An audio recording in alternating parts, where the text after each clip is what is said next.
தாவீது சொன்னா, கர்த்தர் நல்லவர் என்பதை ருசித்து பாருங்கள், அவர் மேலே நம்பிக்கையா இருக்கிற மனுஷன் பாக்கியவான்.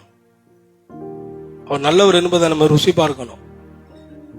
நம்ம ருசி பார்க்காத வரையிலையும் நம்ம வாழ்க்கையில சுவையை கொண்டு வர முடியாது. இயேசு எப்போதுமே நம்ம சுவையா இருக்க வேண்டும் என்று தான் விரும்புகிறார். நம்ம கீழே இருக்க அவர் விரும்பல, கடல்ல வாழ்வதை அவர் விரும்பல, தரித்திரத்தில் இருப்பதை அவர் விரும்பல, வியாதியில இருக்கிறதை அவர் விரும்பல. எப்பொழுதுமே நான் நன்றாய் இருக்கிறதை, நன்றாய் இருப்பதை இயேசு விரும்புகிறார். அந்த விருப்பத்தை நம்முடைய விருப்பமாக ஆக்கி கொண்டு நான் அதை கடைபிடிக்கிற பொழுது நான் எதையும் செய்ய வேண்டியதில்லை, தேடி போக வேண்டியதில்லை, யாரையும் நாட வேண்டியதில்லை.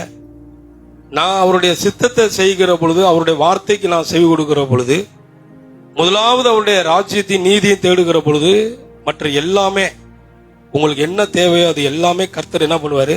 குறைச்சு கொடுக்க மாட்டார், கூட கொடுப்பார்.